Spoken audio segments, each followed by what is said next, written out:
বালুরঘাটের খাদিমপুর উচ্চ বিদ্যালয়ের অডিটোরিয়াম এবং ডিএভি আত্রি ইংলিশ মিডিয়াম স্কুলের টিনের শেড উদ্বোধন করলেন বালুরঘাটের সাংসদ সুকান্ত মজুমদার। সাংসদ তহবিলের প্রায় 10 লক্ষ টাকার খাদিমপুর উচ্চ বিদ্যালয়ের অডিটোরিয়াম নির্মিত হয় এবং প্রায় 5 লক্ষ টাকায় ডিএভি আত্রি ইংলিশ মিডিয়াম স্কুলের শেড নির্মিত হয়েছে বলে জানান বালুরঘাট লোকসভার সাংসদ তথা রাজ্য বিজেপির সভাপতি সুকান্ত মজুমদার। এতে উপকৃত হবে পড়ুয়ারা।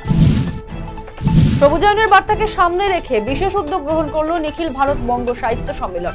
শনিবার এই সংগঠনের পক্ষ থেকে রায়গঞ্জের সরলা সুন্দরী প্রাথমিক স্কুলে 15টি ফলের চারা গাছ রোপণ করা হয়। সকলকে এভাবে এগিয়ে আসার বার্তা দিয়েছেন সংগঠনের সভাপতি অঞ্জন কুমার রায়। চোর সন্দেহে যুবককে মারধর করার অভিযোগে গ্রেফতার হলো বাবা ও ছেলে। বাগডোগরার চৌপুকুরিয়ার ঘটনা। গোটা ঘটনায় অভিযোগ দায়ের করার পর অভিযুক্তদের গ্রেফতার করা হয়। ধৃতদের আজ শিলিগুড়ি মহকুমা আদালতে তোলা হয়েছে।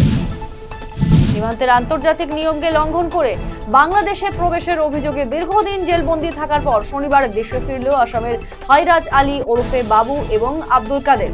জেলের সাজার মেয়াদ শেষ হওয়ার পর এদিন কোচবিহার জেলার চ্যাংরাবান্ধা ইমিগ্রেশন চেকপোস্ট দিয়ে তারা ভারতের মাটিতে পা রাখে। বাংলাদেশ প্রশাসনের তরফে আসামের ধুবড়ী জেলার ওই দুই নাগরিককে চ্যাংরাবান্ধা চেকপোস্ট দিয়ে ভারতীয় প্রশাসনের হাতে তুলে দেওয়ার সময় চ্যাংরাবান্ধা ইমিগ্রেশন চেকপোস্টের ওসি সুরজিৎ বিশ্বাস, বিএসএফ এর 151 নম্বর ব্যাটালিয়নের কমান্ড্যান্ট অফিসার বিজয় কাহার প্রমুখ উপস্থিত ছিলেন।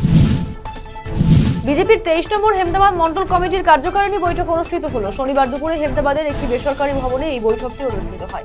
লোকসভা নির্বাচনের পর এবারে বিধানসভা নির্বাচনকে পাখির চোখ করে সমস্ত বুথ সভাপতি থেকে শুরু করে দলীয় কর্মীদের মনোবল বাড়াতে এই দলীয় কর্মসূচিটি অনুষ্ঠিত হয়, যেখানে কেন্দ্রীয় সরকারের বিভিন্ন প্রকল্প নিয়ে এলাকায় প্রচার করার পাশাপাশি রাজ্য সরকারের বিরুদ্ধে বিভিন্ন জনবিরোধী কর্মকাণ্ডের অভিযোগ তুলে তার প্রতিবাদে সরবর উপস্থিত নেতৃত্ব বিজেপির উত্তর দিনাজপুর জেলার সহসভাপতি মানস ঘোষ, জেলা সম্পাদিকা সুপর্ণা ভট্টাচার্য, হেমদাবাদ মন্ডল সভাপতি বিপ্লব সরকার, মলয় দাস, মিন্টু রায় সহ অনেকে উপস্থিত ছিলেন এদিনের এই কর্মসূচিতে।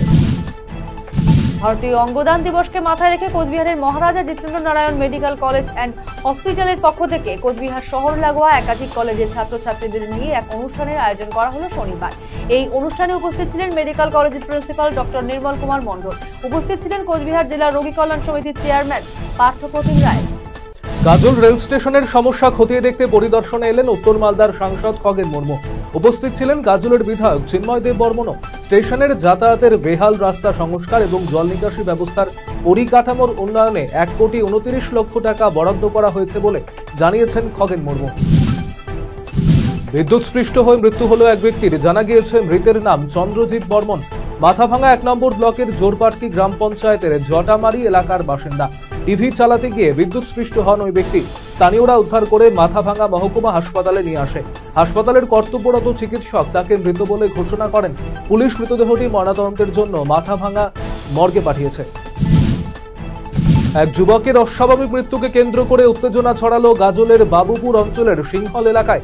পুলিশ সূত্রে জানা গিয়েছে মৃত ওই যুবকের নাম ইমাম রাজা। তার বাড়ি গাজলের সিংহল এলাকায়। গ্রামবাসী এবং তার পরিবারের সন্দেহ তাকে খুন করে গাছে ঝুলিয়ে দেওয়া হয়েছে।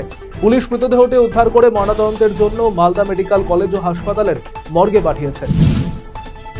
আগামী 28শে আগস্ট তৃণমূল ছাত্র পরিষদের প্রতিষ্ঠা দিবস উপলক্ষে জনসমাবেশ আয়োজিত হবে কলকাতায়।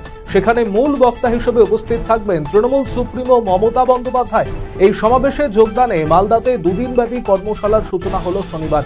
মালদা কলেজ অডিটোরিয়ামে আয়োজিত এই কর্মশালার প্রথম দিনে উপস্থিত ছিলেন রাজ্য পরিবহন মন্ত্রী স্নেহাশিস চক্রবর্তী, তৃণমূল ছাত্র পরিষদের রাজ্য সভাপতি তৃণাঙ্কুর ভট্টাচার্য, বৈশ্বনাথ চট্টোপাধ্যায় সহ অন্যান্যরা।